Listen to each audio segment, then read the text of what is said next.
So Mark, founder of the O Coalition, co-founder of RUCA. Welcome to the show.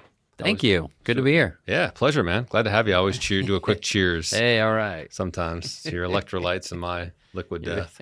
You ever it have one of water? these? It's just water. No. Yeah. I don't like the name. It's like, why would you put death in the name of something you're going to drink? Doesn't make I don't sense, get it. right? But yet they've exploded. So Yeah, it's like they have.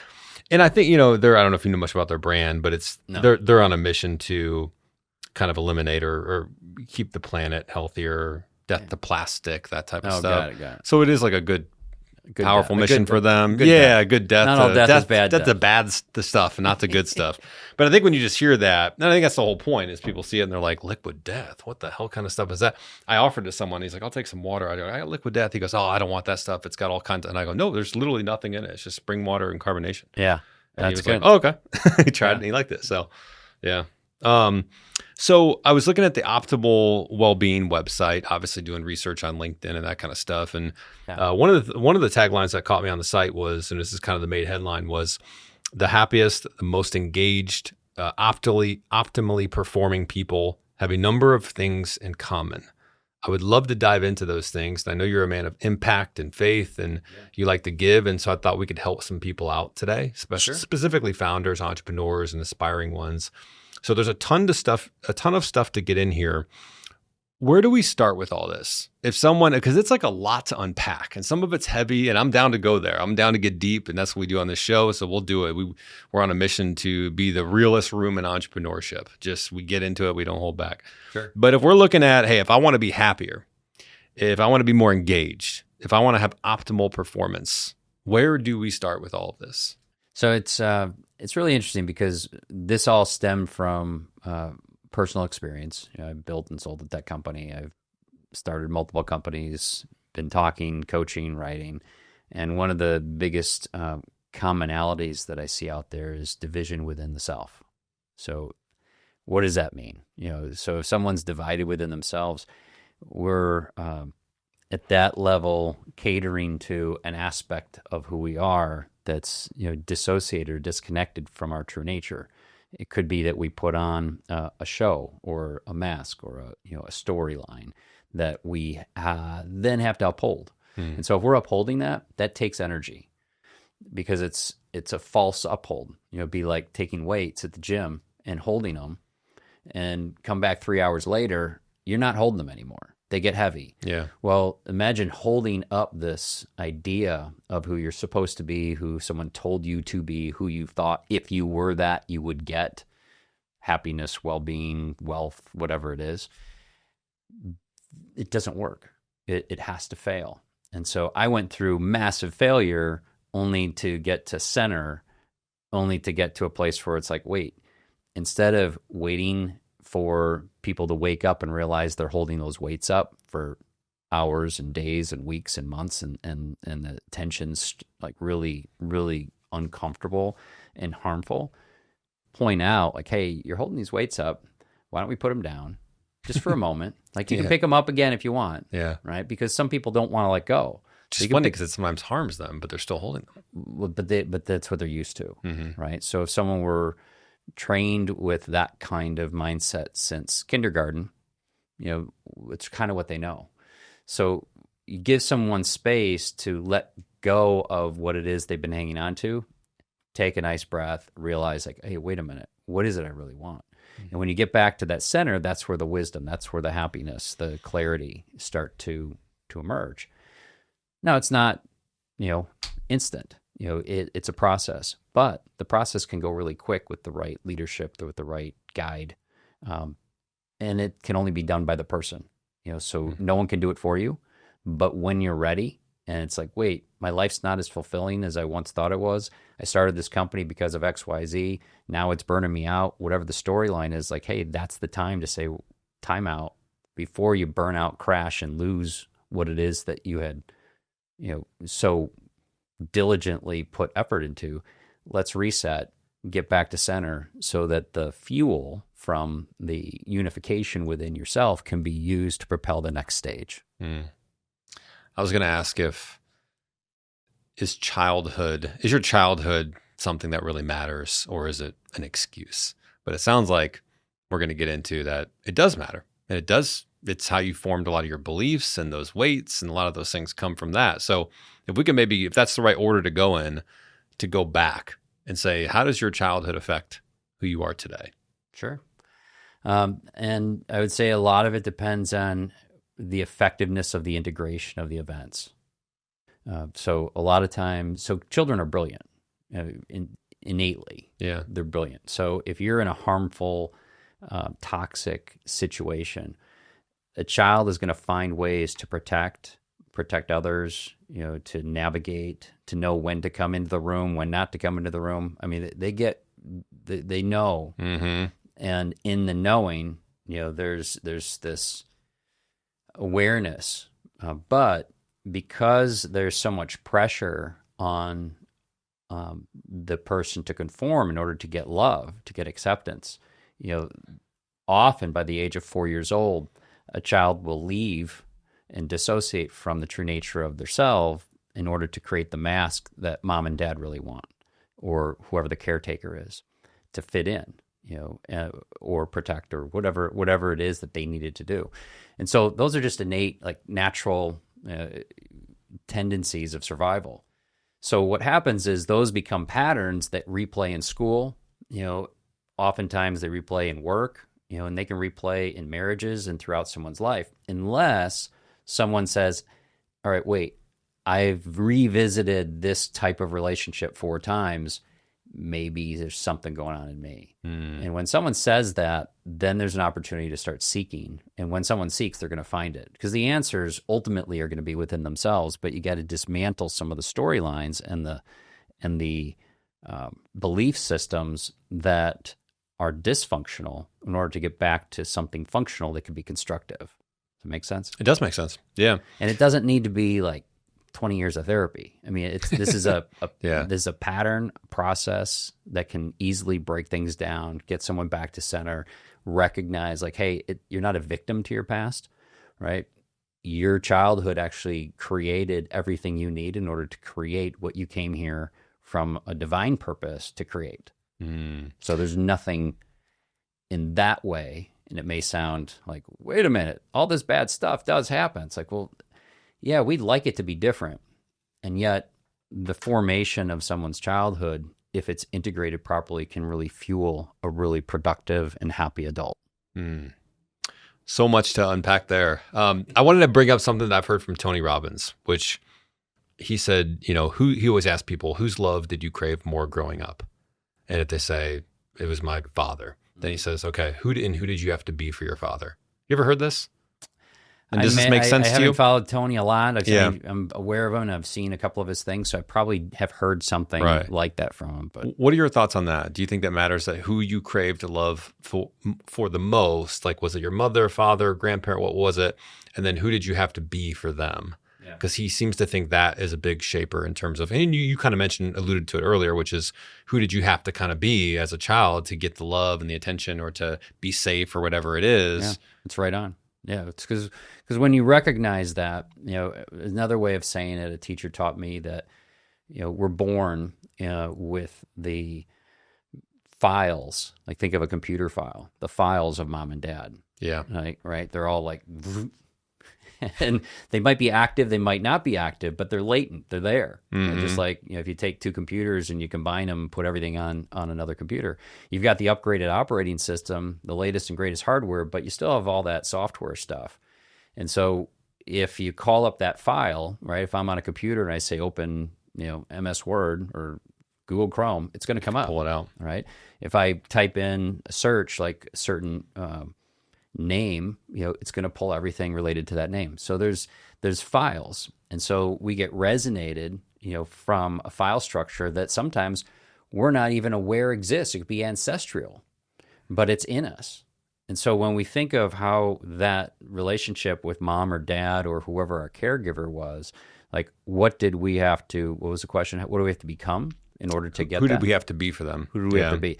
Yeah, I can think of my mom and dad and who I had to be in order to get from them what I really needed. It's like, yeah, it's very, very true. What was it? I'm curious and I'll share mine, but who did you crave more love from, your mom or your dad? I would say it was mom for me, consciously but there's elements of dad there, of course, as well, Yeah. right? Well, for me. So with mom, I wanted her to see me as good.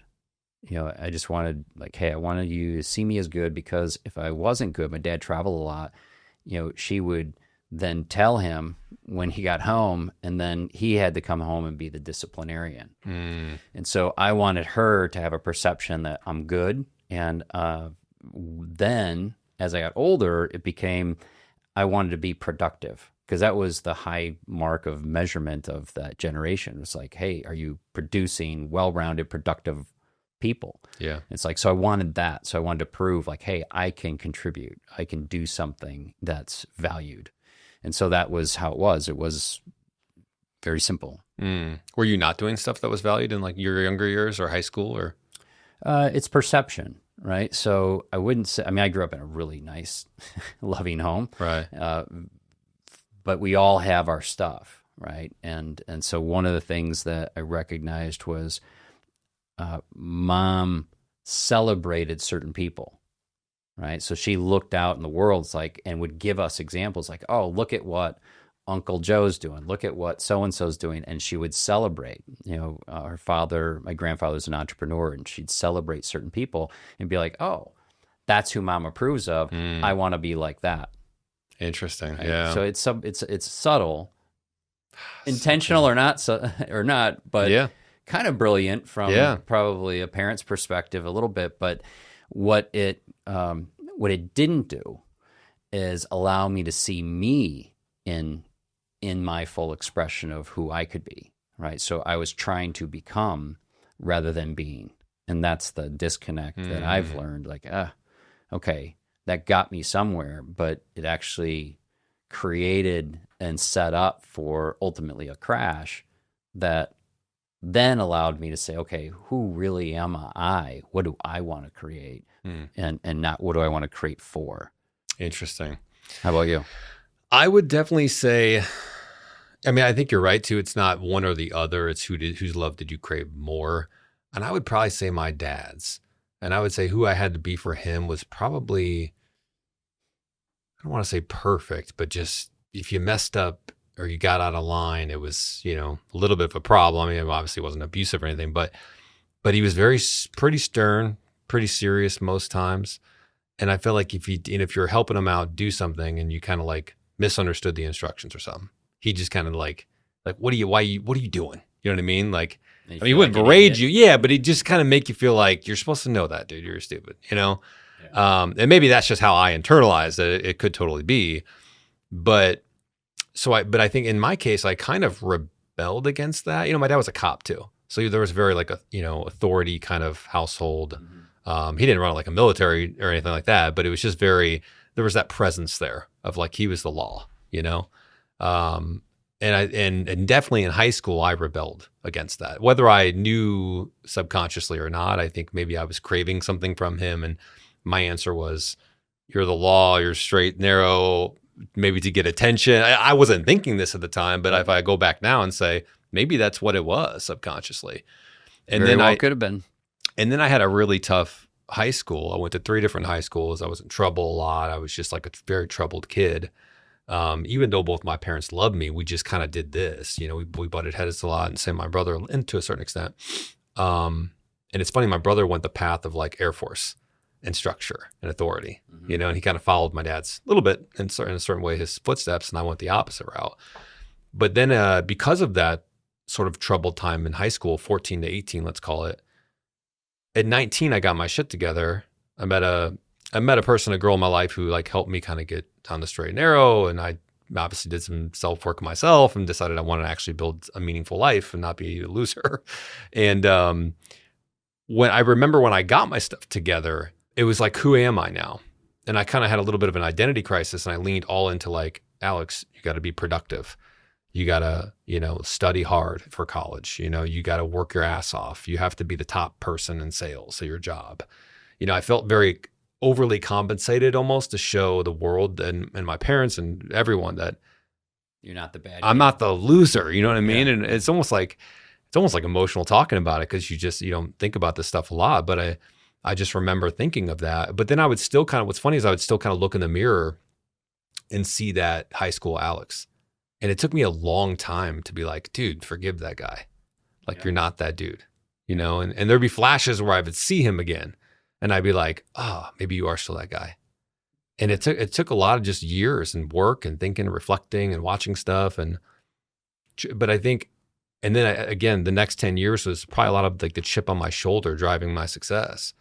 And saying, I'm going to prove this world. They don't know nothing about me. I'm going to go get this, you know? Yeah. It was almost like I don't want to say negative. It was almost like a dark energy. Success. Yeah, it was like, and I think a lot of people that have had experiences like that or even more trauma, things like that, I think a lot of it fuels them. But then you get to a certain point where you think, I don't want to be fueled by like proving people wrong or this chip on my shoulder. I want to be fulfilled, or I want to be moved and inspired because I want to do good. There's a purpose I have. There's a mission. There's an impact I want to make. I want to give. I want to help.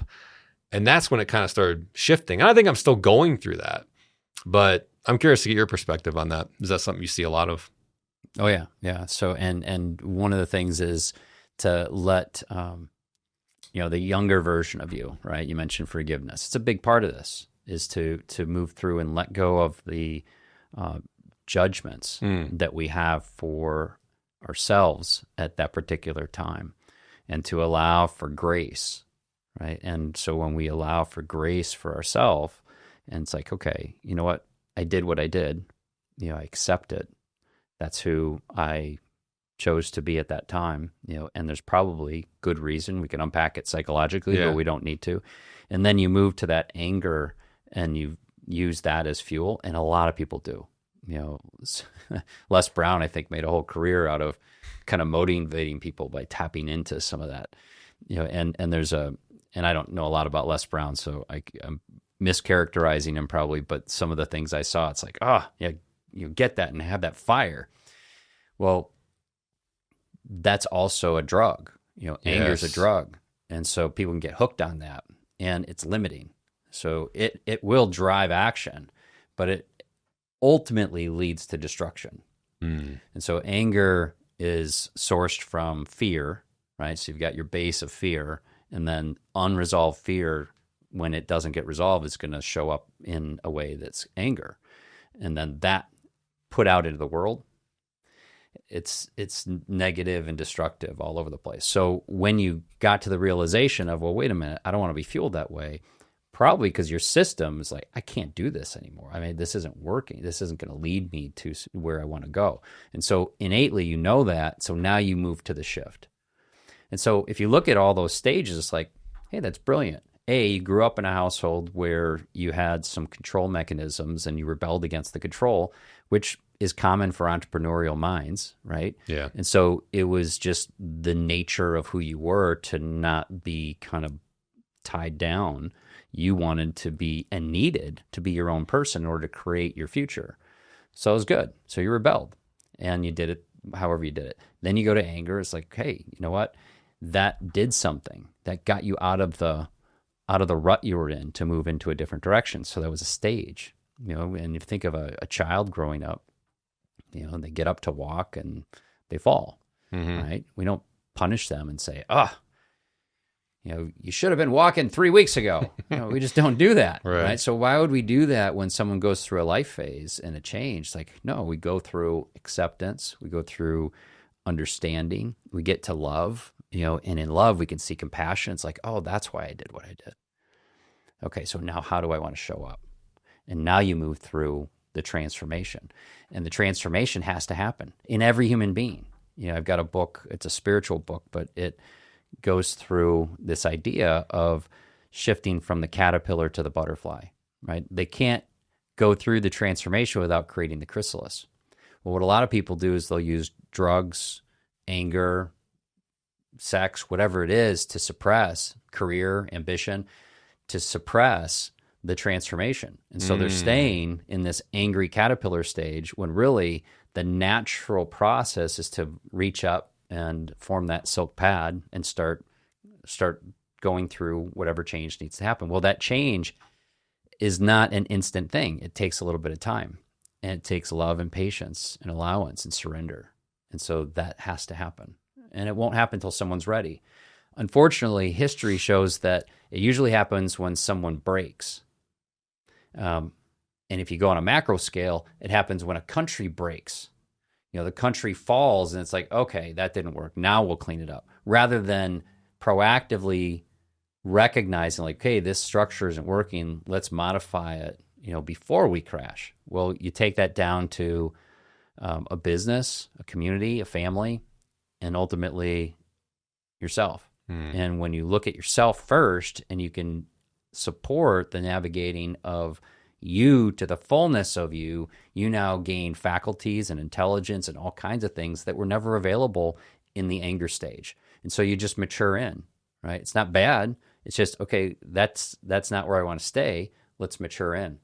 Hopefully we get collectively to a place where we don't have to go and get stuck in these stages, but we have systems that support and nurture people through them. We have a lot less, fewer suicides and mental health instances and issues and murders and all the things that are really destructive in communities and wars when we start recognize like, wait, if I know me and you really know you'd never hurt another human being. Like it just wouldn't be in your makeup, right? And you'd certainly never blame and hang on to crap about yourself from when you were a child. You would recognize like, okay, I need to learn from this and move through this, like let it fuel you. And if someone's still stuck on that, it just shows an opportunity. It's not bad. It's like, hey, there's an opportunity. If you keep getting stuck on repeating patterns, that's an opportunity. Like let's take the opportunity, put it into a tool set with support. You'll move through things really fast.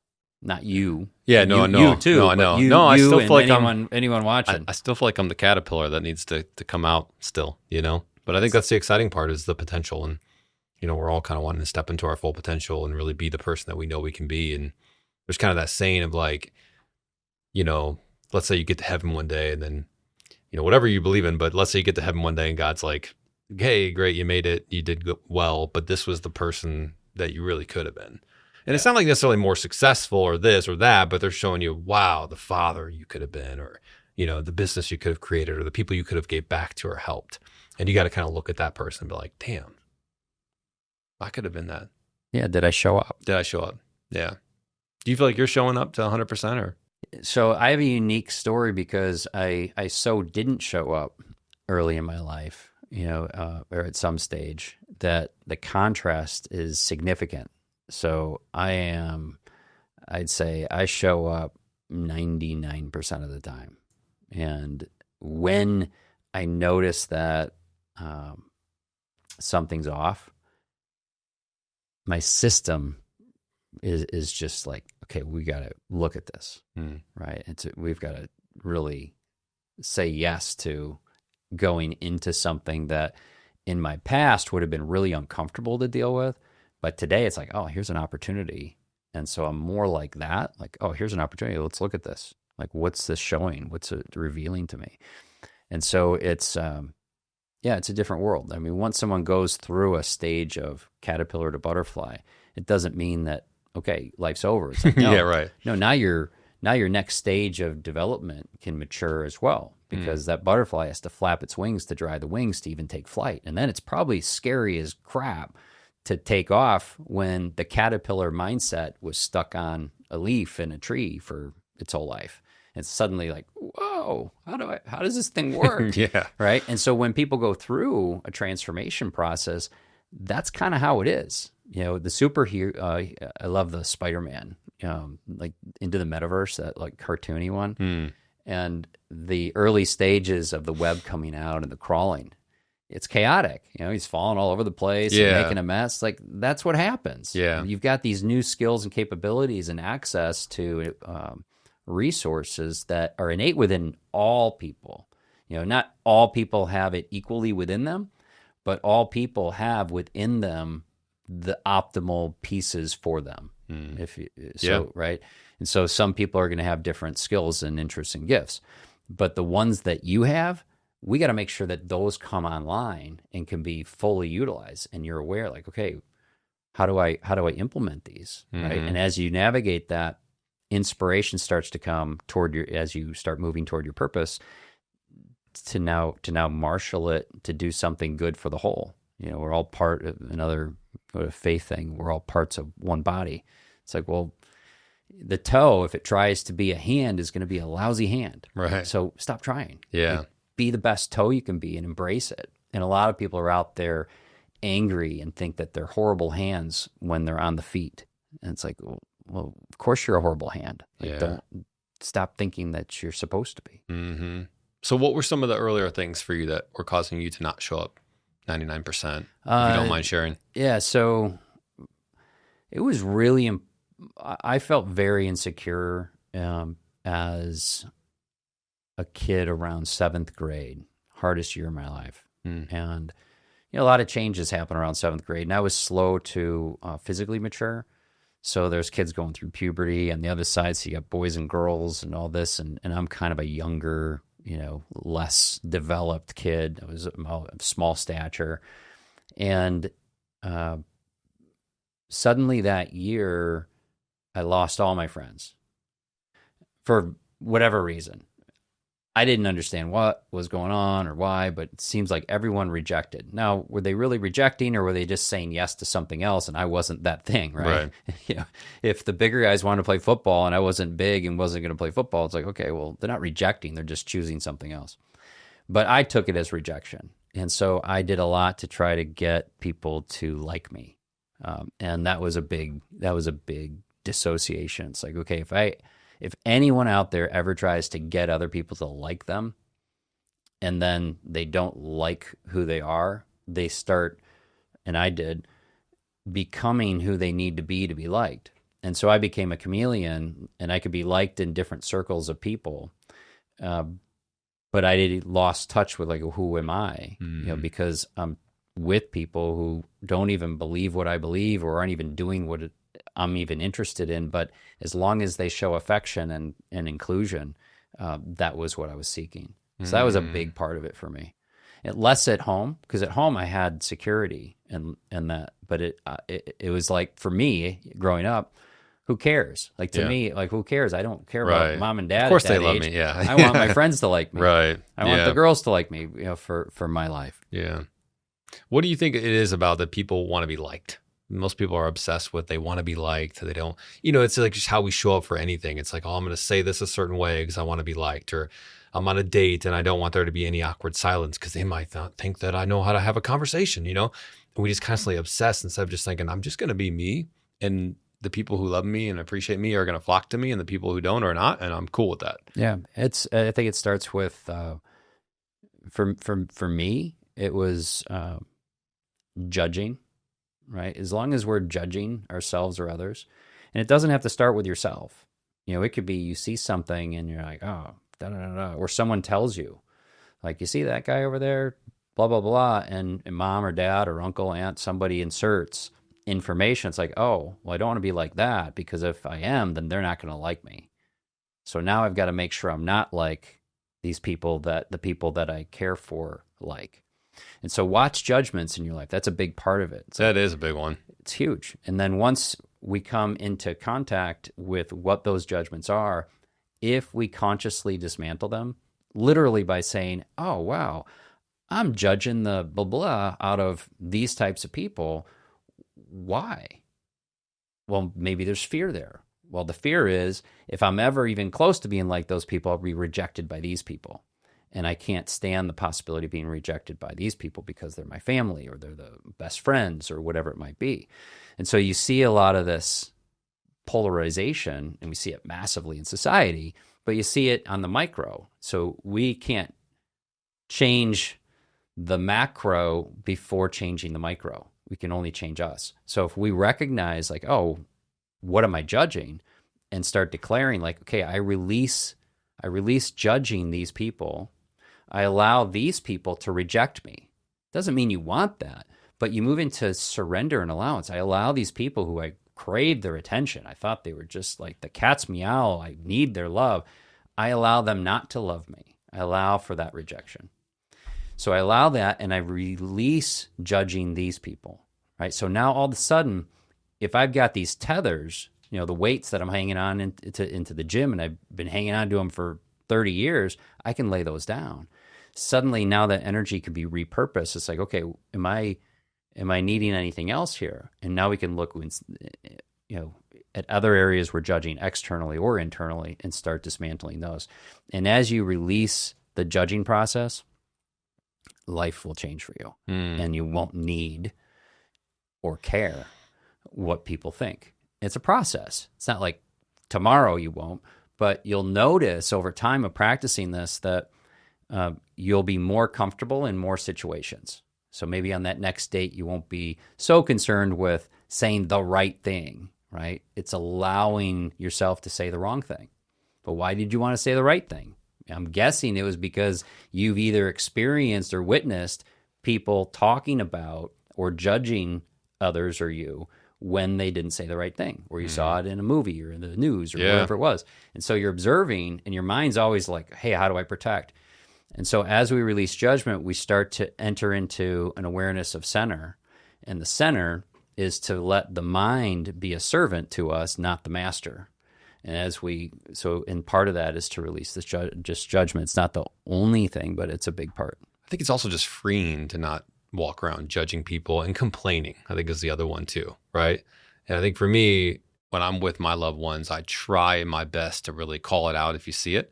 Like, for example, you got someone, we had someone like ride their bike across like a huge busy street that they never should have done. It's like kind of like almost pulled out in front of us. And it's like, and I'm like, shit, what is this dude doing? Like, is he crazy? And then my girlfriend would be like, hey, he's probably riding his bike to work. And I was like, yeah. And just like, I don't know, there's something about that, like humanity, just getting back. What's the emotion coming up for you? Because I think that's a good question. And seriously, take a breath. This is by the way. Yeah, exactly. Yeah. A lot of people move past the emotion. You're trying to shut it down. Don't take a breath and feel it. Just internally say, hey, allow myself to feel it. It's okay. Yeah. Because you know what? You're just like everybody else. Mm-hmm.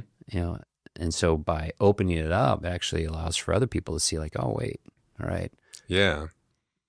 I think the initial thing that comes to my mind is I would feel bad for that person. Like, here I am judging this person, when in reality, like, I should be like, I'm so grateful.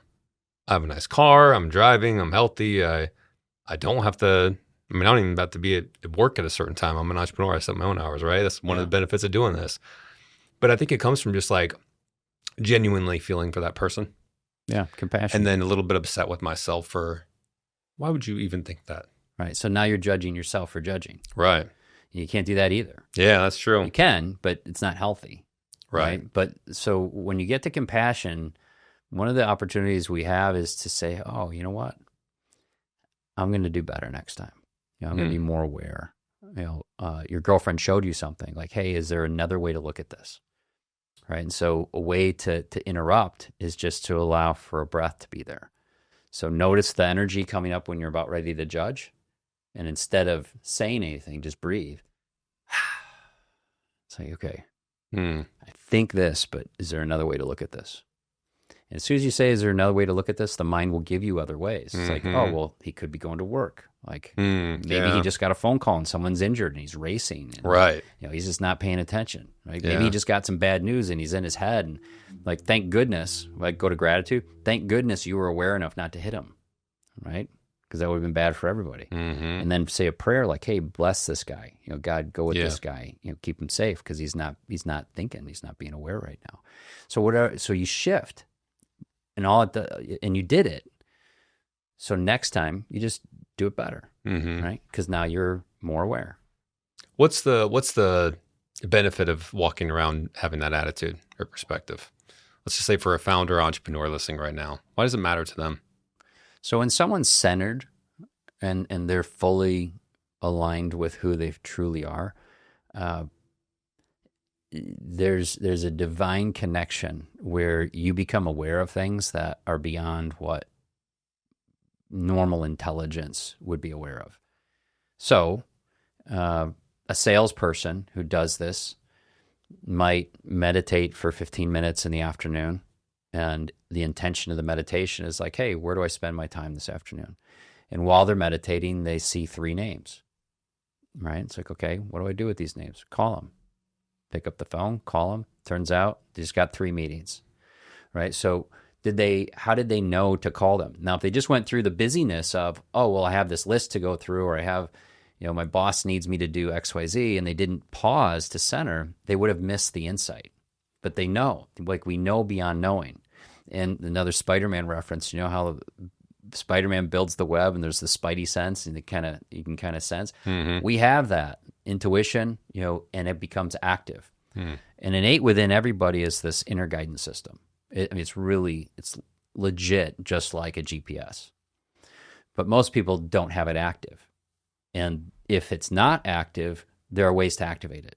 If it is active, it's going to lead to stuff where people have insight, they've got foresight.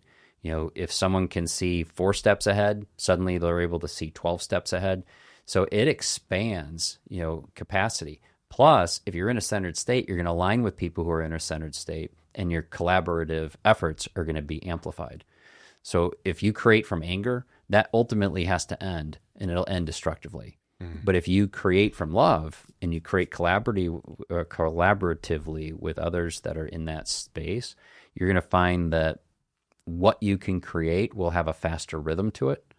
It'll have more impact, and it'll be more fun. Mm-hmm. You'll enjoy the journey a whole lot more. Yeah. So for an entrepreneur, there's endless possibilities of what it could be, but the essence is, if you are able to stay in that aligned state, if that inner guidance system is active, you're going to come into the uniqueness of who you are, and that's going to be pretty special. And still, even then, you're only part of the whole, right? You can't build a company by yourself, that's going to be meaningful. You're going to work with others. Mm-hmm. So it's like, what if you create a culture like that?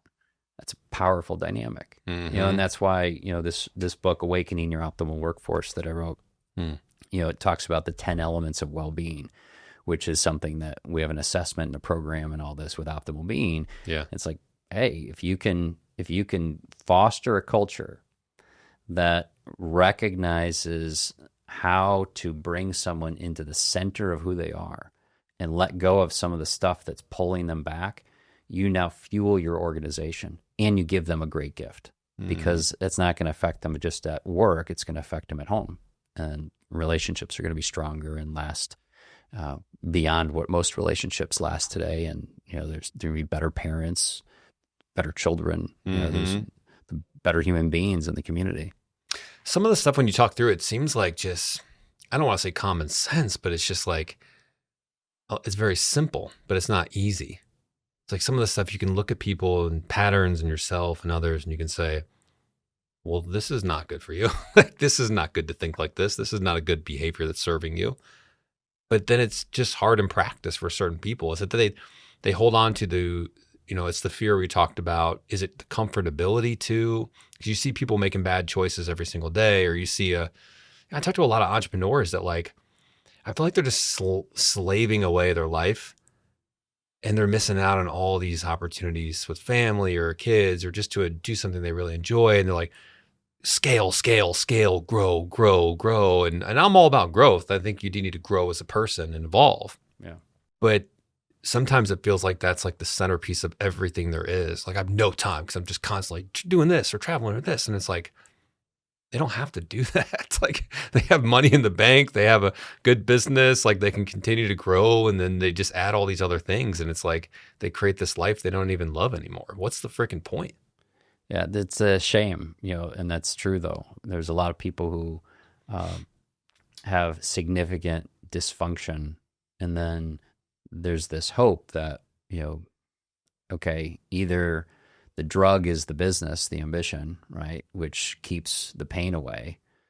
But once that person sells their company, once they get to a certain level where, they're not as significant in the business or whatever it might be, it's a point of reckoning, and that's when the crash ultimately comes. So that's where they need support. Interrupt somebody like that and say, well, you should do it this way. It's not going to go very far. Someone has to self-realize, like, hey, look, I'm not enjoying it, or the relationships fall apart, or if someone has a strong faith background, someone taught me years ago, and it's so true. Initially, if there's a change, if the core of you, the essence of you wants to change something in your life, it'll come as a whisper.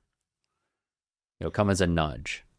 And if you're going so hard and fast towards something to get something and you ignore it, it gets louder and louder and louder. And there's countless people who they wait until the crash. They lose their business, they lose their families, they lose everything. And then it's like, okay, now what? Right? And then they rebuild. Right? Well, that's unfortunate. Or they get not lose everything, but they gain everything. They become a billionaire. And then they think, well, what's next? Right? And there's an emptiness if they didn't go there aligned. What do you say to the people that just are like, I love working 24/7, hustling. It's just who I am. It's who I am, Mark. I just got to work all the time. Yeah, that's great. Go for it. If someone's happy, yeah, and there's seasons too. I call it the in-breath and the out-breath of life.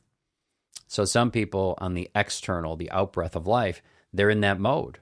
And so if they're in the go, go, go, go, maybe they got really aligned and clear on what they wanted, and it's just go time. Yeah. And in order to fulfill what's important for them in that stage of life, they got to go. But at some point, there's got to be an in-breath. You can't exhale your whole life. Yeah. And so there's got to be that recognition, like what's important to that person. How do they regenerate energy? How do they keep it going? Because ultimately, it can crash in a horrible way, one way or the other. And so we want to make sure that people are armed with it. Mm-hmm. That's why what I went through when I sold my business, I went through a crash. 9 months later, I ended up in the psych ward, and 3 years navigated a mental health challenge until I found this stuff. And like, wait, who am I? How do I stay healthy? Right? What does that look like? And I got fully healthy without the medication and all that. And so then I started teaching others. It's like, wait, what if I could have gone to myself when I was at my most stressed building the company and asked just a few questions like, hey, why are you doing this? That's a great question. Right. Well, I'm doing it for XYZ. It's like, okay, well, when you get to XYZ, what would be true? Then this will be, and there's a whole storyline, mm-hmm. right? And when it starts to unravel, and we could see it, we could see it unravel before us. Now we look at like, okay, would you be willing to challenge that you're right? Be wrong for just a few minutes. And if you could be wrong for just a few minutes, let's play. And we start unpacking some of the reasons why they're doing what they're doing when they get to the place of, oh my goodness.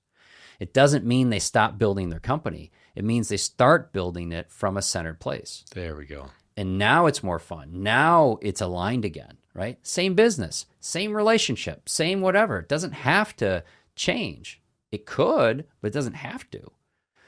But the entrance of who that person is who's building it, they're going to start coming into those meetings differently. They're going to start leading differently, demanding different things of people, and recognizing that their own needs are worthy of attention and give it to themselves. A lot of good stuff you said there. I'm someone that likes to work. I mean, I work pretty much every single morning, even on weekends. I'm getting up, my coffee. I'm doing. I love work too. Before, they went right here. Blooper. We keep that stuff in though. We don't even take it out. I just dropped my pen and I went to Mark and he grabbed it for me. I love work. Like I love being productive. I love doing something I'm passionate about. I love doing this podcast. I love serving my clients. I love making content. And I think like I'm very motivated by that. It's exciting, fulfilling for me. I just think there's also the other side of like, I don't want to become a slave to my business. I don't want to become tied to something where I initially went into this to have control, to build the lifestyle I want, to be able to express my creativity and do something I really believe in, to then I'm just tied to it so strongly now that I can't move. Yeah. So now notice the words you're using. And a lot of entrepreneurs use these words. You said, I don't want to be tied down. I don't want this. It's like Tony Robbins talks about this as well. But stop saying what you don't want. Start saying what you want. Because your brain doesn't know the difference. So you've got to be really conscious of the words that you choose. And if someone's not aligned internally, they're going to have competing words. Well, so I want this, but I don't want this. And there's a battle. It'd be like planning a vacation and saying, well, I want to go to New York, but I also want to go to California. And I don't want to go to Texas. And suddenly I'm looking up flights for Texas, New York, and California. It's like, well, why am I doing that? Right. Like, how about pick one? Right. And let's choose like, well, what is it we really want? in this phase of life right now, for the next 3 months, 6 months, 12 months, today. And so when we unpack that and start recognizing, well, and the only reason you know what you don't want is because you're butting up against some of this stuff. So then it's just time. It's not throw everything out. It's just pause and say, okay, what is it I'm not liking about the current situation? What would I like to be different? And then, and this is the magic, surrender it. Almost like you would order something on Amazon, you surrender because you don't know how to do it. You could sit down for weeks and you'll never figure it out. But if you surrender, and this is where the divine relationship, really takes hold, because we tap into something beyond who we are as the individuated, person. We start to tap into a healthier, holier, purer, more vast energy, right? And when we can get to that divine relationship, one of the things that starts happening is once you put it out there, you'll get insights about how. Right? Rather than figuring out how. A lot of people try to figure it out. Well, I got to figure out how to get more time. It's like, well, no, you don't. Why? You move into why. Why do you want that? Well, it's too hard. It's too stressful. I didn't think it was going to take this long, whatever those things are.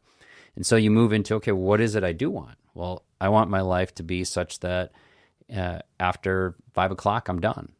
Okay, that's cool. Start naming it. And putting it out there. Even if you don't know all the parts, put the parts out there that you want. It's like, hey, this is what I want. Write it down. And watch, because insights will start to come in order to get you what you want. Now, what would you say to the founder that says, great, Mark, but I have kids, I have to pay for college, I've got a mortgage, I've got to save for retirement, I've got to pay, my employees. What do you say to those founders that do think I've literally I'd love to do that stuff, but Mark, I can't. I got a business to run. And maybe that was you at some point. I don't know. But what would be your advice to that person? Well, so there's a process that we teach called goal canceling. And the reason is if we hold goals that are rooted in fear or hostility, they're going to be negative and destructive. They will lead to negative and destructive outcomes. So if the fear is, oh my gosh, if I don't do this, I won't be able to put my kids through college, that's a fear-based energy. And if you create a goal from that energy, it won't work. It'll fail. And so we teach canceling the goal. It's like, okay, and people say, well, I don't want to cancel the goal. I want to build this. It's like, it's not cancel it forever. You can always reset it. But by canceling the goal, it releases the energy. So let's take the one that you're just sharing. And let's say someone out there is dealing with that. All you have to do is say, I cancel my goal to pay for my kids' college education. Right? I cancel my goal to pay my employees, right? And that's so counterintuitive. But if you actually do it and cancel the goal and breathe and let the emotional charges that are underneath come up, because they will, tension in the neck, the head, sweats, people are going to have an emotional response when they start canceling goals that they really want. Get to then a centered place. Invite love in, invite God in, invite the essence that knows into that space and say, okay, God, or however you would do it. But I would do that. I'd say, all right, God, here I am. I've let go all my goals. Now what? Okay, so now we're coming from love, right? Because we got centered, we got into that love space. So now we start saying, okay, well, actually, I chose to have kids, and I'm happy I have kids, right? Move to gratitude. And I want to have the education so that they can have their dreams come true, right? So I want to save the money. And so in order to save the money, I want to make the money. Oh, wait, I actually want these things. Like I chose these and I want these. So now it's not a burden anymore. Right? I use the story of the parent who has a child and complains about changing the diaper. It's like, what if it weren't, it's your turn, honey. I changed last time, and kind of this burden energy, but it was, I get to change my kid's diaper. I have a kid. I've got a baby. Yeah. And if I don't change the diaper, they're going to have a rash. And if they have a rash, they're going to be in pain. And I actually want my child to feel really comfortable. So I choose consciously to change the diaper. I get to. So the have tos start to shift over, and all it is a mental shift to I get to. So I get to go to work. I get to build this podcast. I get to pay employees. I get to choose who works with me. I get to do that, right? I get to save the money. I get to blah, blah, blah, blah, blah. And so while we shift the energy, we shift the goals maybe a little bit. So when you get to that place and you start realizing that your goals were potentially created from fear and hostility, you may change just 2 words in the goal. And those 2 words change everything. Going back to what you said earlier, you sold your business and then you ended up in the psych ward. How does that happen? How does that happen? I mean, what drove you to that place? Because that must have been a dark place, obviously, or an interesting time. Yeah. So for me, that period of my life, very challenging. Very, very challenging. But you sold a business on the outside. People are like, "Oh, Mark's killing it. He sold his business." Yeah. So what kind of business was it? Tech company. Okay. Yeah, built it up to we were just about 20 million in sales, 150 people. Wow. And I didn't own the whole thing, but I sold my interest in it. And one of the things that happened is all the suppression of what I didn't realize just how much stress it was. And so once I could breathe without that stress, the energy just came crashing in. And then it was like, well, who am I if I'm not the CEO or the founder, and I'm not being invited to the things I was invited to, and people aren't valuing my opinion the way they were. And I don't have control over something that has influence in the world. And there was just collapse. And so I sought it in other places and ultimately got to a place where I was having it was more, so here's the issue. The world calls it mental illness, okay? What it was is a suppressed transformation. It was the caterpillar that was taking the nectar instead of allowing for the silk pad to be created and the transformation to happen. I was protecting my family or me, the business, everything from that change. I was afraid. And so when I could no longer suppress it anymore, suddenly I was going through it. And it looked insane. I mean, literally insane. Walls were moving. I was hearing voices. Whoa. It was pretty wild for like over a week until I got hauled out of the house by paramedics to the psych ward. Really? Yeah. And then what was it? Drinking, alcohol, or drugs, or what? Just a mental breakdown. No, it wasn't a mental breakdown. It was a spiritual emergence. So, I mean, literally imagine. So here would be another way of sharing it. The caterpillar realizes that it was suppressing itself. And it's like, holy crap, I've just wasted all this freaking time. I'm going to put everything in. I'm going to build this silk pad in like 2 minutes. And just like trying to race, right? And then getting into the chrysalis process, like, okay, hurry up. And like, it's called storming the gates in spiritual language.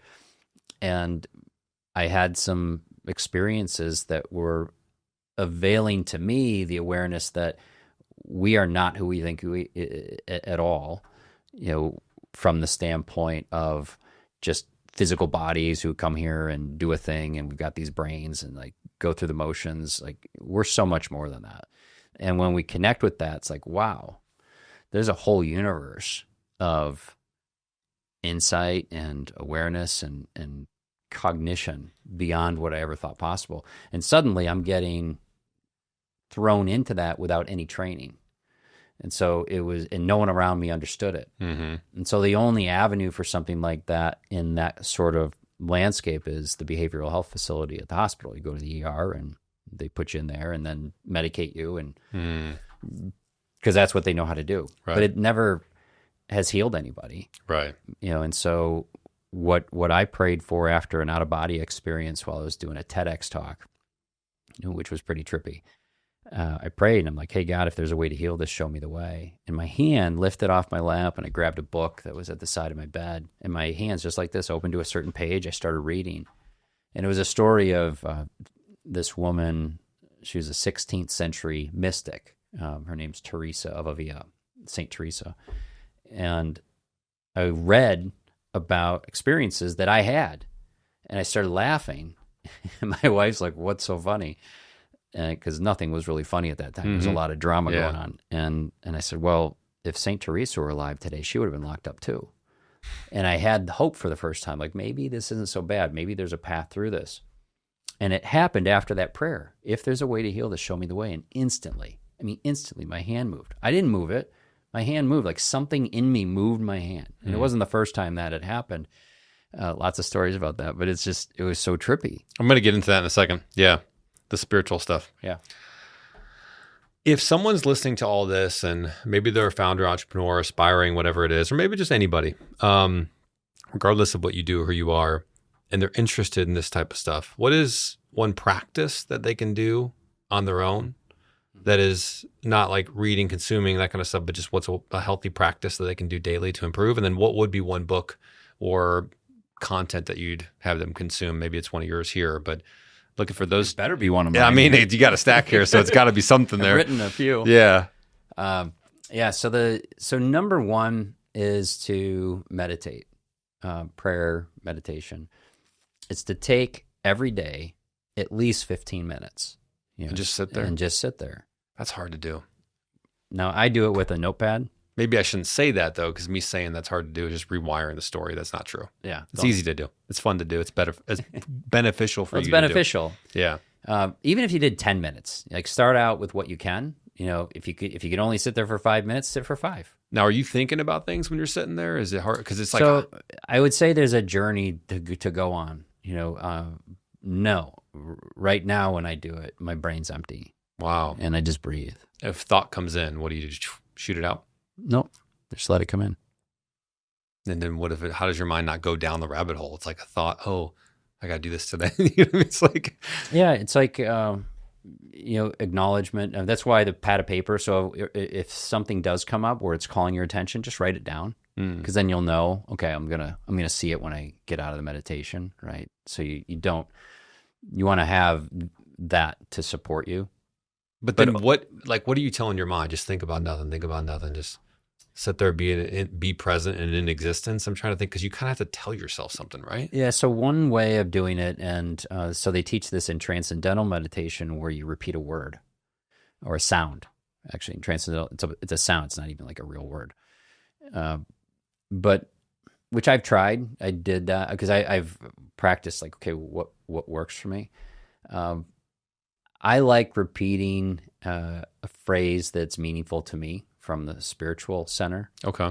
And so I'm not going to even share what it is because you got to have your own phrase. But if you have a sound, a phrase, something that you just mentally repeat, but you don't say it, like you're not moving your tongue, you're not moving your lips, it's in your mind, and you breathe and just repeat. And over time, what'll happen is you'll forget to say it and your mind will go somewhere. And if it does, no judgment, just start saying it again. And that becomes kind of an anchor point. That's what they're teaching. And now transcendental meditation is a whole ceremony and things that they do. But the essence is give yourself the time. There's a tool that I like, great technology. It's called Vital Neuro. And it's actually one of our sponsors for our podcast. And it's a headset with real-time EEG, reads your brain, and it understands the frequency and tone for your body that it likes the most. And mixed with music, it gives that tone when you're in the proper frequency. So there's meditation, there's different protocols. There's meditation, relax, perform, if you're going to do athletic stuff, focus, if you're going to do work, and sleep. And then there's advanced ones for medical. But you put this thing on, listen to the music for 15 minutes, and that's another way to do it. Or just, so what's the value prop of doing that meditation? Yeah, so the most significant value prop is you will reconnect with who you are. Guaranteed. You will. And when you do, you're going to get those, the shower moments once in a while. It's like, oh, wait. Yeah. Those are great. Yeah, so that happens. Yeah. But you intentionally put yourself into position for it to happen, right? And so it's recommended in meditation, you do it at the beginning of the day, the end of the day, right? So before you go home, it's a great reset. 15 minutes, do meditation again. You'll think of things like to do the next day. You'll think of things that maybe you were going to do that you need to close out before you leave that day. And then you go home clear. You go into your family and you're in a clear space. So I think that's one of the most powerful is just time in quiet. No phone. Love that, man. Nothing. If it's music, it's something like a Vital Neural where it's just really getting you into the proper brain state. I was thinking about that the other day because I think for me, and I think a lot of people, you get in your car, you throw on a podcast or a video or what you're going to listen to, or you're cooking something, you put on music, or it's like sometimes we just don't give ourselves the space to just sit there and think and be with yourself, be present. And I think that's kind of what you're doing, but I think there's opportunities probably throughout the day too, in a less structured way to just be. Yep. You know, it's really important. We need it. Yeah. Because otherwise we're ruled by a list or. Yeah, exactly. We're just reacting to everything else, right? What would the one book be if someone's interested in this stuff and they're like, man, I want to dive into this stuff? All right. So if someone's coming from a business standpoint, I would say this book, Awakening Your Optimal Workforce. It's a business fable. It goes through these 10 elements that we measure, and it gives stories of what's it like when it's at its worst, what's it like when it's at its best. So you can see the contrast of some of these things. So this is a good one from for business leaders, right? This one's more secularly written, right? So it doesn't have the faith elements in it, but they're underpinned in there, but they're not brought out because the elements are there no matter what. Okay. Human beings are human beings. And they can pick that up on Amazon or where? Yeah, on Amazon. And there's it's also on, Audible. So you can listen to it. There's three voices. Mine, a guy does the guy's voices of the characters. And there's a female that does the female voices. If you're a business owner and you're stuck and you can't grow revenue, or you feel like you're just kind of like treading you're in the same place over and over for the last few years, does it usually come down to the things that we've talked about today? Is there anything that we haven't touched on that you think is important? And early in the beginning of the episode, I said happiest, most engaged, most optimally performed people all have these things in common. Anything that we didn't touch that we should before I move on to the faith? So the stuck part's interesting. So stuck could be, any number of possibilities. But if I were to share something that someone could try, I would ask, what's the timeline for creating what you want to create? It's the most underrepresented question that entrepreneurs have. They'll get a vision for doing something, and then they'll feel frustrated because it's not making progress. So just check in and say, okay, what is the timing for this? And you might get an insight, and meditation's a great way to do it. You might get insight 3 years. It's like, 3 years. I thought it was going to be 18 months, right? So now all of a sudden 3 years changes your mindset. It's like, okay, well, what has to happen in those 3 years in order to create this? Now it looks different. So time's a big deal for anything. I mean, I've seen people go from insane to sane just by shifting time. And there's elements where sometimes in our psyche, we'll feel this pressure of creating something. It'd be like creating a baby in 4 months. Like, why would you even attempt to do that? We know it takes 9 months to create a baby, so let's nurture that child the best we can. Well, the same thing with a business. If you get an idea and suddenly you're thinking, well, I've got to have this done in 3 months. Like, why would you think that? Challenge it and see, like, well, what's the opportunity really presenting itself, and what's the timing? I want to read something that I saw on your LinkedIn page under the O Coalition. You said, one day in prayer, the Lord asked me to start the O Coalition, which began as a small prayer group. Months into it, God revealed the next action. Write the lowly prophet? Correct. What followed was miraculous, a 9-day download of the book that launched this life-giving series. More books to continue to come, with 11 planned in total.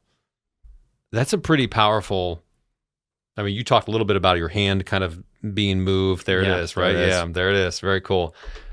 So talk to me about that experience, because I think we've all had maybe moments in life where we feel like something else was moving us, but I'm curious, was it you physically heard something? Was it like one well, how did that show up? And then I've got some more questions on the faith stuff. Yeah. So, and for anyone who's not had these kinds of experiences, it might sound kind of loopy, but right, anyone who has had them will be like, oh yeah, I get it. Yeah. But just because you haven't had the experience doesn't mean it's not real. Right. But it doesn't also mean that you'll have experiences just like this. You'll have experiences, though, that will be best for you. So when someone goes through that transformation, it'd be like planting an apple seed in a fertile ground, and suddenly it's growing. Well, as that's growing, a keen observer would say, well, hey, that's going to produce apples. Right? We get it. Well, if you look at spiritual gifts, there are gifts like that. So what happened was, it didn't start in 2023. It started long before that I started kind of hearing God speak to me. Now, are you hearing an actual voice? Yeah. Really? Yeah. Does it sound deep? Does it sound high pitched? Or is it even like that type of a voice? Is it more just your own kind of thoughts or? Yeah. So the journey I went through on this was it was initially almost like someone else was talking in my head. That was 2006 when I was in my office, because I built the company between 98 and 2010. The company's still running, but I'm not in it anymore. Now, are you religious at this point at all, or are you practicing? Yeah, your faith? I grew up Catholic, went to Catholic same. schools, and kids go to Catholic schools. I love church. Yeah. But I also, I'm very practical with the application of religion, because it's intended that way, and most people miss that. So it's the practical application that's inspired these stories. But it was 2006, and I heard this inner voice say, Mark, it's time to sell the company and become a priest, which as a Catholic, it's like, oh. Whoa. I started laughing, because I'm married with 5 kids, and it was so odd to hear the voice. And I said, God, if this is you, you're going to have to show me the way. And like clockwork, I was shown the way. And it led to selling the business. Now, I wasn't conscious the whole time. It was sort of, it's very much in hindsight, even, that I look back, it's like, oh, wait a minute, this happened, Yeah. But at the time, it was just sort of this unusual thing. So then it was 2010, and it was on Thanksgiving break, and it was after dinner. I sat back on the couch, and I heard that same voice say, hey, go when you get back to the office. Just a sec. I'm missing a step. So one of the critical elements here, because people have often asked about this hearing, like we hear in different ways. Yeah. You can hear externally, and I wasn't hearing externally, although that did happen to me in 2007. I was going through a very stressful time, and I wrote one of those angry emails in the middle of the night, didn't send it, went back to bed, and I was saying the rosary, and I felt my ear vibrate. And as I did, one of the things that started to unfold is an external voice told me, Mark, everything's going to be okay. And that was trippy. And so I'm having these kind of early experiences of mysticism start to enter into my life. But it wasn't until 2015 that my son Henry asked me to tell him a story, and I went and started telling him a story night after night. I would come up with stories, and one night I heard that same voice that I'd heard repeatedly say, Mark, don't tell him a story, allow the story to come. And my lips started to move, and the story came, and wow, it was like incredible. And at the end, there was a special moment between my son and I where I said, hey, Henry, what'd you think of that? And he gave me this thumbs up, and he smiled, and he said, that was really good, Dad. And then he paused. But it's just going to get better. I know you're just learning. And he's my 9-year-old kid. Wow. And I started crying, because like, wow, that was like, to me, the voice of the Holy Spirit speaking through him, guiding me. And so then every other time he asked me to tell him a story, it came just like that. It was like my lips would move and the story would come. It was like, it wasn't something outside of me speaking through me. What I've learned about our Creator is God lives within us. The Christ is in us. Like it's there. It's a latent part of who we are, awaiting, its nourishment so that it can come alive and we can integrate. So over time, what happened was that voice that seemed like was talking to me, was talking through me, was talking as me. And it was a progression. And I think I've heard other people kind of go through a similar progression. So I think it's a common learning, sort of like the Spider-Man with the web coming out, and it's like wild, and then it kind of matures. And then it was 2016 that I received the first book, which was this one, Awakening the Optimal Leader. And literally I wrote the chapter prompts and was guided to go record it. So I audio recorded it. 90 minutes later, I had the core of what this book became. Wow. But this book, in prayer, I heard that message, like, hey, Mark, write the lowly prophet. And I just was so used to it at that point. I'm like, okay, what's that about? And then God tells me what it's about, and then says, write down these chapter prompts. There are 18 of them. And then told me, start writing in 3 weeks and schedule 5 hours a day for 30 days. And I did. It was 3 weeks from that Thursday to another Thursday at 1 o'clock. I scheduled it, started scheduling everything else out for 30 days. And you say 5 hours a day? 5 hours a day. That's a long time. That's a good chunk of your day. Yeah, well, it's not work. It's like more presencing. Yeah, I gotcha. Presencing love. Yeah, and just receiving it. Yeah, right. Imagine going to a great movie, right? Because I wasn't coming up with it. Right, it was coming through me. Right. So you go to a great movie, it's like you're not going to get up in the middle of the movie. Right. Yeah, unless it's a bad one. So there were chapters, right, where it'd be like, okay, and then I'd finish writing one day, and then I'd receive kind of the opening paragraph for the next day. So when I came in the next day, it was like I could just keep going. So 9 days later, I had the Lowly Prophet. Wow. And I was wondering, like, I mean, it was the best book I'd written that came through me, right? I give all the glory to God in this. So essentially you're saying this book is written by God.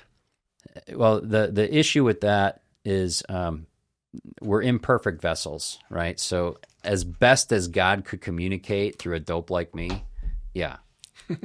But God can only use the raw material that he has to work with, right? So my language in terms of vocabulary and abilities and things like that, but certainly putting words and sentences together in a way that I never would have thought of. Like I mean, if I had tried, if you said, Mark, I want you to write a fiction novel with Jesus as a main character in the novel, going through, give me a framework, leading people through, this leads people through the Beatitudes in a way that's really profound as a practice.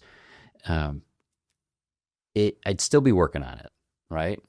Didn't you have to do research for this stuff? I mean, or did you just know? I mean, obviously it came through you, but wouldn't a normal person have to do research? Because I'm assuming this is like, or is this is not a true story, but it's based around Jesus, and is that right? No, it's a fiction. So it's a fiction. So yes, I did research. I started that research in 2011 when I went through the insanity. Right. And over the course of learning, how to get healthy, and the incorporation of how the Beatitudes lead someone, if they practice them, to health and wellness. I studied for years. And so all that, and then the study becomes embodying it, right? And then the embodiment of it comes out into something that's productive for other people to tap into. So I had two things come up in my life that remind me, it's not quite this, but it's things that remind me of, it's a spiritual type moment. One was when I was probably 16 and I was in church, my friend's church. I'd never been to this church before in my day in my life. And with my friend and another friend, we stay the night at his house, Saturday night, Sunday morning, we go to church. And, I'm kind of like a screw up kid at this point. Like I mentioned, like I'm in high school, like I'm just like smoking weed to get in trouble and like doing dumb shit. I'm definitely not someone you'd look at and be like, at that point, be like, this guy's going places, And this lady, and they recorded it. I think my mom still might have the recording. They actually recorded the church, the service. Okay. And this lady, and she wasn't the pastor, but she was kind of like a leader in the congregation in the church. And she gets on stage and she then comes over to me and says, God just gave me a vision. And I'm like, what? Like, I'm thinking like, I'm not even super religious at that. I'm just like, what? I'm almost in disbelief. And she goes, the vision is you're on a field and you're leading this team, the football team. She goes, I don't mean this to be like you're a quarterback or you play football. I didn't. She's like, but you're leading this team and you're leading them down the field to the victory. And I was like, and I still today am like, does that, has that shown up maybe before? Maybe it's something that still hasn't come. Maybe it's me leading my kids. I don't know. But that was one. And then I had another one when and this was like a solo one. I was coming back from a speech class. It's like my first public speak. Before you go, yeah, please. By the way, so one of the reasons why some people miss the message is because we're trained to look at things literally, and you really need to, in spiritual language, look for what the metaphor is, right, and lean in on the metaphor. And so when someone has a word for somebody and she's that bold to come up and share that with you, there's an element of recognizing, like, okay, if it's not literally football, like, what could that represent? Right. What does football mean to you? What does team mean to you? Like, what does victory mean to you? And start looking, breaking down the components of it. And then good. You'll start to connect with what it might have actually meant. That's good. Maybe a part of it's leading this founder community and bringing people like you on and getting them to a good place and leading them down the field. Who knows? The other one, I was just on my way to, I was coming back from my speech class. I gave a speech in front of like 15 people. It wasn't even a big deal or anything, but I came back and I remember just like there was music on the radio, and I remember just almost having this like vision like thing where I was speaking to millions of people. And I was like, I'm going to speak to a lot of people. And at that time I didn't, like, social media really wasn't a thing, or it was like early Facebook days. It was college. You had to have a college address. Yeah. But I just had this vision, like, man, I meant to like speak to a lot of people. Like, really, it was about like impacting people. It's about like moving people and changing their lives. And like, I just saw this kind of vision, and then, you do flash forward years later, and I have actually spoke to millions of people online, LinkedIn, and the last couple of years has been probably 15 million people alone. Yeah. And then the podcast and YouTube and everything else. And so it's like, those things weren't even really what they are back then, but that was the second thing.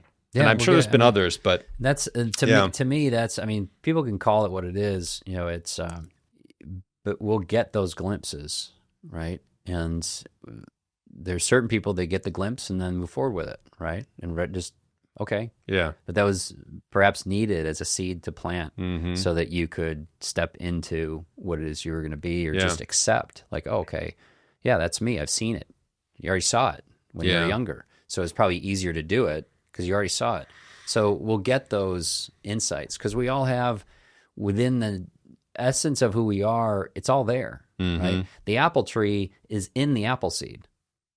You just can't see it yet when it's in a seed. And so you got to have the right environment in order to support that coming about. So this idea, you were probably tapping into an energy or a frequency that was resonant with your mission because it was speech class, right? Yep. You'd just come from speech class, and here it's like, hey, that's you, man. Yeah. Right. And that was the soul kind of speaking up, like, hey, he needs to know, like, this is something you got to lean in on and embrace. Yeah. Yeah. Okay. So here's my problem. Here's my dilemma with religion and God. Okay. Because I've gone back and forth, right? And I consider myself a spiritual person, but like the whole religion thing, I sometimes have problems with.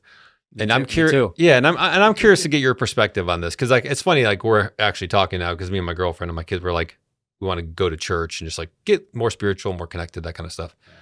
And because I haven't been in a while. And I always struggle with, why would God help? Why would he answer our prayers here in America and we got things good and he's going to do something for me when there's like some kid in a third world country that's like not going to eat tonight and they're going to die, or some kid's getting abused? That's always I don't know if that's right or wrong. I just always think, like, if he was to help me or to help you or write this book, why wouldn't that energy go towards the stuff that like really, truly need his help? What are your thoughts on that? Yeah, it's, I've got a real thought that I think would be kind of trite, and yet it's true. So God's everything, in everything.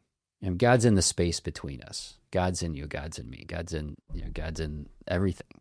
I mean, there's nothing without God. You take God out of the picture, it's like there's nothing. So whatever that is, and I call it God, but whatever that is alive in everything. And so one of the things that you grew up with and I grew up with as Catholics is this idea that we're all parts of one body. And so if you just look at that as a metaphor, obviously, okay, we're all parts of one body. Well, if we're all parts of one body and God's in everything, then God's in the whole body. And so let's say, for example, you gash your foot, right? And the whole system's like, emergency, right? You're not gonna go to the mall, you're not gonna go out to dinner. You're gonna take care of the foot because that's the pressing energy, right? So now your hands and everything's going into motion to wipe the foot, clean the foot, bandage the foot. The foot's getting all this attention. It's like, well, why is the foot getting all the attention? How come the hands are so capable and the foot's not capable, right? Why can't the foot do that? Why can't the knee go and wrap it? Why can't the ear get off the head and go do some work? It doesn't make sense. So we're all parts of one body, and God's part of all of it. So that would tell you that, there's severe wounds on the planet. We have severe areas where there's gangrene, there's ugliness, there's But why would he let that happen, though? Well, it's all him. So what do you mean let that happen? And that's just it. It's like you're thinking of a God that's out there and not with us. Well, God's with us. So how do you know that God didn't call in the army and say, hey, we need to get down to that foot, right? We need to pay attention to that foot. We got to get some energy down there. Blood cells are going down there. Everything's going to the foot because that's what's needed. Now, if you take a body and you say, well, the arm's gashed and the head just got punched, and someone keeps ripping off the scab on the middle part, and it's like, hey, there's a lot going on here. Well, we've got to focus. Like, where do we put our energy? Where do we put the resources? So you got to allocate resources in order to go and correct. So if you look inside a body, you got trillions of cells like moving around and doing its thing. Well, think of that as externalized now. We got billions of people kind of going around doing their thing. Well, those cells in the body are there intentionally and purposefully, but there are cancer cells in there too. We got to go take care of those. But the cancer cells aren't there to destroy. They're there to clean up. They're trying to protect the body and isolate the toxins and everything so that the rest of the body can live. So you've got things happening in the world that we can't explain. But if it's all one body, if it's all of God, that means that God's going to bring the resources that part needs. Now, if we keep ripping off the scab, or we keep, punching each parts of the body, throwing off a nuclear bomb on the arm, and sending armies on the legs to destroy, we're going to have problems. That's in us. It's the denial in us. It's the separation and division in us. So how do we heal that? We start individually saying, you know what? It stops here. I'm going to end the divisions in me. I'm going to choose wholeness and love and kindness and gentleness. I'm going to live as another Christ in this world. I choose that. And then someone else does, and someone else does, and someone else does. And pretty soon more people are doing that. And now you're getting more support and more help, right? Well, if this book, for example, let's pretend someone believes what I believe, which is God gave me this book. And people read this book, and they come into a more aligned state, and they choose to end the divisions in them. Well, now you have those people also ready to be listening to the divine insight about where it's optimally needed. No ego. No, I'm going to do this because then I get glory. It's like, no. I'm going to do it because it glorifies our Creator, and I choose to do it because that's what I'm called to do. Right? Someone else is going to be called to give shoes to a certain area or bring food or water or build wells or build homes. I'm not doing that. But I guarantee, because God's all of it, God's planted in the minds of those who can receive it the insight to create the companies in order to do those things. We're moving in that direction. And the reason why we know we're moving in that direction, like without a doubt, is all the hidden parts that have been diseased on the planet are surfacing at once. Like, look at the last 20 years. It's insane how much hidden stuff is coming up. Well, it's coming up because there's so much more love that's on the planet to handle it, right? So now we can make conscious choices like, hey, we don't want to do that. We don't want kids being trafficked. We don't want women being manipulated the way they were. We don't want these things that are happening around the world to happen. Let's choose differently. So what does that look like? Now we're still human, right? So just like through someone else, this story would have been different, but through me, it's going to pull from, what I'm able to be used for. Same thing with politicians or singers, right? But if we're all one body and it's all God, then it's all coming into an alignment where the stuff that needs to go is going to go, and the things that are going to allow for the fullness and the wholeness of God's glory. If you look at Revelation, it's a great story. Because if you look at what happens, you got the metaphor is that the kingdom of heaven, the New Jerusalem, it's like comes to earth. It's like, well, that's here. That's now. It's happening. And we have a part to play in whatever that, journey is. But some people look at it and say, well, why wouldn't God do that? As if like God's a guy in the clouds, like dictating who gets the resources. It's like, if God's in everything, then all we have to do is listen.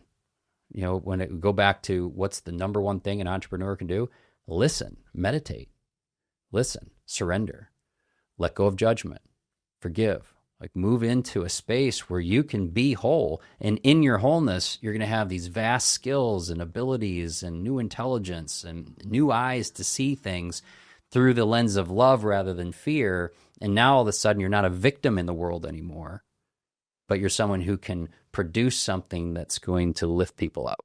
And there's also maybe the free will conversation too, right? And maybe it's like thinking about your kids. You do the best for your kids. You care for your kids. You give them wisdom. You give them signs, signals.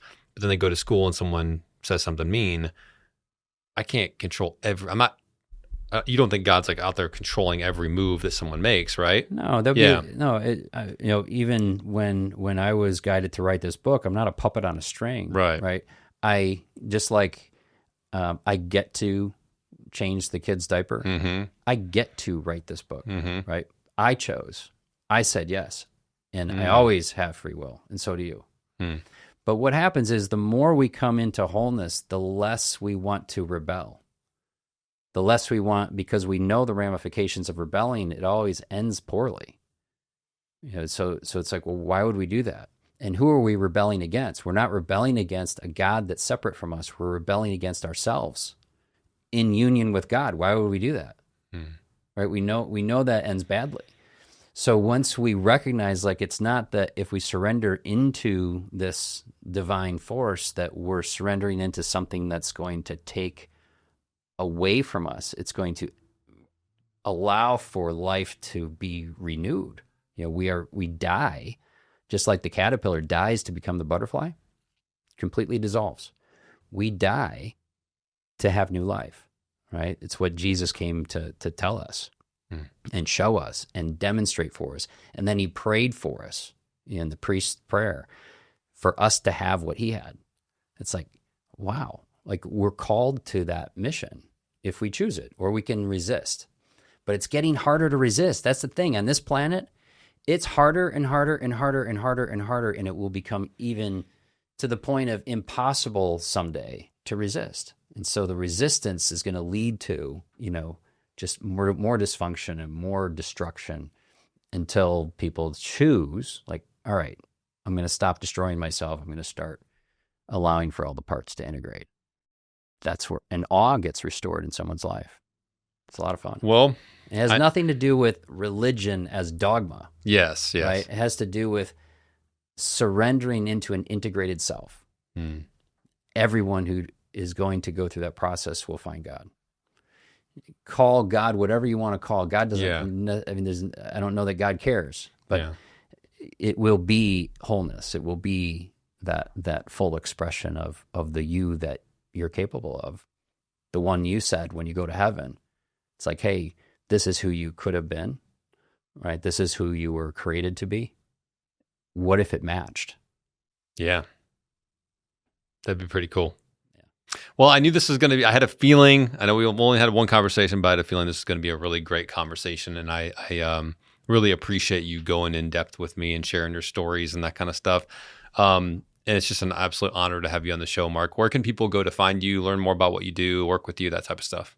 Yeah. So if you're on the business side and you want to find the books and programs here, go to rookha.com, rookha.com, rookha. You can find, Awakening Your Optimal Workforce linked through there. And then if you want more of the spiritual stuff, you can go to the ocoalition.com.